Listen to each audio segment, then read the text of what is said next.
CM Arvind Kejriwal का घर घर राशन पहुंचाने की नीति कितनी रहेगी सफल? क्या है इसके पीछे का एजेंडा?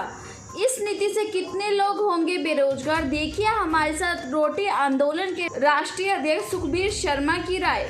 नमस्कार दर्शकों, जैसा कि आप जानते हैं कि दिल्ली सरकार अभी कुछ दिन पहले ही दिल्ली के सीएम अरविंद केजरीवाल ने ऐलान किया था कि लोगों को घर घर राशन की सुविधा प्राप्त की जाएगी। लेकिन राशन की सुविधा जो लोगों को घर घर प्राप्त की जाएगी, ये सफल रहेगी कि असफल रहेगी? इसी मुद्दे पर आज मेरे साथ मौजूद है रोटी आंदोलन के राष्ट्रीय अध्यक्ष सुखबीर शर्मा जी, जिनसे मैं जानूंगी कि वो इस जो केजरीवाल सरकार का ये प्रयास है घर घर राशन पहुंचाने का, वो कितना आपको सही लगता है? देखिए, राशन घर घर पहुंचाने की एक सडनली जो तैयारी सरकार ने की है, दिल्ली सरकार ने, इसके पीछे मकसद क्या है, ये सबसे बड़ी चीज़ आज सोचने वाली है। राशन घर पहुंचाना अच्छी बात है, लेकिन इसके पीछे मकसद क्या है जा रहा है? इसके पीछे मकसद हमको लगता है ये ठीक नहीं लग रहा है मकसद, क्योंकि एक राशन की दुकान मोहल्ले में जो गरीब आदमी राशन लेने जाता है, वो देखता है कि गेहूं अच्छा आया कि नहीं आया, चावल ठीक है नहीं है, तो उसको देखेगा, ठीक होगा तभी वो लेगा। लेकिन आप जो कह रहे मैं घर घर भेजूंगा, कैसे भेजेंगे साहब? उसका मैकेनिज्म क्या है? तो आज एक दुकान पे 5-6 आदमी काम करता है। दुकानदार भूखा मरेगा, 6 मजदूर भूखे मरेंगे, और गंदा राशन आएगा, और किसके थ्रू आएगा, कौन दे के जाएगा, हमारी आइडेंटिटी जो है वो सारी की सारी वो डिस्टर्ब हो जाएगी, मेरा टेलीफोन नंबर चला जाएगा, उसको सिक्योरिटी भी प्रॉब्लम में आएगी। और जो राशन जब वहाँ से एक आप किसी एजेंसी को देंगे, वो एजेंसी सारा गंद करेगी और राशन में घपला हो जाना है। और अभी पीछे सेंट्रल गवर्नमेंट ने मशीनें दी हैं कि आप आधार कार्ड लेके जाएंगे, और जब दुकान पे जाएंगे, राशन की दुकान पे, जब आप अपना आधार कार्ड यूज करते हैं, आधार कार्ड, तो आधार कार्ड यूज करेंगे तो आपके ऑटोमेटिक रिकॉर्ड में आ जाएगा। और रिकॉर्ड में मान लीजिए बिहार में है, जिस महीने में बिहार में है, तो वो राशन आप बिहार में भी ले सकते हैं। नेशन वन राशन कार्ड की जब बात चल रही है, सेंट्रल गवर्नमेंट ये कर रही है, तो वो इसको क्या प्रॉब्लम है? ये चाहते नहीं है कि किसी तरीके से देश के गरीब लोगों को ठीक से रोटी मिल जाए, ठीक से रोजगार मिल जाए, और सारा कंप्लीट जो है वो टोटल इनका धंधा ये है कि कैसे सरकारी पैसे को, खजाने को लूट के अपने लोगों को दे दिया जाए। ये मैक्सिमम इनका एजेंडा है, क्योंकि नौकरी पे जो बच्चे रखे गए हैं, लड़कियां रखी गई हैं, सारे के सारे ठेके पे हैं, सारे ठेकेदार को दे दिए, सब उनके पास पैसा। और अभी राशन में तो बात है, तो ये साजिश है, इसका हम विरोध करते हैं। दिखने में घर घर राशन की बात हो रही है, लेकिन घर घर राशन नहीं जाएगा, एक ही घर में राशन जाएगा।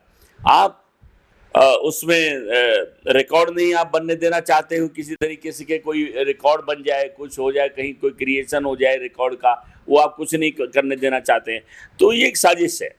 और गरीब आदमी का राशन, और गरीब आदमी के लिए आपने भी दारू कह रहे हैं, दारू भी घर पे भेजेंगे। जिन घरों में आज तक जो बच्चे दारू नहीं पी रहे थे, वो भी सब पीने लग जाएंगे, तो आपने खोल दिया। तो आप हमारी कल्चर को मिटाना चाहते हैं। दूसरा, दिल्ली के अंदर जो उद्योग धंधे हैं, इंडस्ट्री आप बंद कर दिए हैं। जो आदमी सुबह मजदूरी करेगा, शाम तक मजदूरी करके अगर आता है वो, और राशन कब, वो 12 घंटे की तो ड्यूटी कर रहा है, तो कब उसके घर में कौन राशन लेके आएगा? उसके पास तो कोई ऐसी चीज, मैकेनिज्म है नहीं किसी बात का भी। तो इसमें तो बहुत बड़ी चाल लगती है। और मैं रोटी आंदोलन का अध्यक्ष होने के नाते ये जो गरीब लोगों की रोटी पे मैं डाका नहीं डलने दूंगा। जैसा कि आपने कहा, अभी पीछे केजरीवाल ने जब भी प्रेस कॉन्फ्रेंस करके ऐलान किया था कि राशन घर घर पहुंचाया जाएगा, उनका ये कहना था कि जैसे कि डोमिनोज द्वारा पिज्ज़ा पहुंचाया जाता है, और जैसे उन्होंने कई ऐसे कयास लगाए कि ऐसे राशन भी घर पे पहुंचाया जाएगा। तो आपको क्या लगता है कि ये सफल रहेगा या गरीबों तक ये राशन सच में पहुंच पाएगा? देखिए, डोमिनो कैसे पिज्जा पहुंचाता है, वो हमारे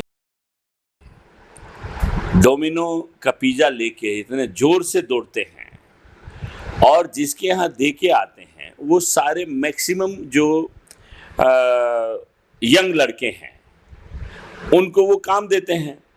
लेकिन बराबरी का जो अधिकार जो हमारी बच्चियां हैं, लड़कियां हैं, क्या उस सप्लाई में आ पाती हैं? वो जॉब आपने ख़त्म कर दिए हैं। खाली वो लड़के उस पर काम करते हैं। जिन लोगों का एक्सीडेंट हो गया और एक्सीडेंट होने के बाद में भी बेनिफिट नहीं है किसी तरीके का भी, वो कहते हैं साहब तुम अपनी ड्यूटी कर रहे थे। कोई भी ये जो बाहर की कंपनियां हैं उनकी सोशल सिक्योरिटी को ख़त्म कर दिया है। तो ये एक साजिश का हिस्सा है। दिल्ली के अंदर से रोजगार और रोजी दोनों को समाप्त करने की केजरीवाल की साजिश है। और क्योंकि ये एक इनएक्सपीरियंस्ड आदमी है, इसको राजकाज चलाना, किसी चीज़ को करना, वो इनको कोई खास एक्सपीरियंस नहीं है, एक तजर्बा नहीं है इनको, इन लोगों का। तो ये सब बचकानी बातें, बचकानी हरकतें करते हैं ताकि लोगों को लगे ये बहुत अच्छा करना जा रहे थे, इन्होंने इसलिए रोक दिया। आज एलजी ने रोक दिया साहब, कल को सेंट्रल गवर्नमेंट रोक रही है। अरे ये रोना पीटना तुम बंद कब करोगे? आप सारा का सारा सारे गरीब लोगों की जेब को काट रहे हैं, उनका पैसा, कितने टैक्सेज हैं उस पर, कितना कुछ है, और कहते हैं हम बिजली फ्री, हम पानी फ्री। कहाँ है फ्री भाई? हमारे पैसे को ही यूटिलाइज कर रहे हैं। तो अब तो जिंदगी दुभर हो गई है इनके राज में, ये स्थिति पैदा हो गई है। कोरोना से जो इस समय दिल्ली के हालात चल रहे हैं उस पर आप क्या कहना चाहेंगे? कोरोना ने दिल्ली ही नहीं पूरे भारत को हिला के रख दिया। और ख़ास तौर से अगर हम दिल्ली के हालात पे बात करें, गरीब आदमी को मार दिया है, क्योंकि दिल्ली सरकार ने कोई मदद नहीं किया।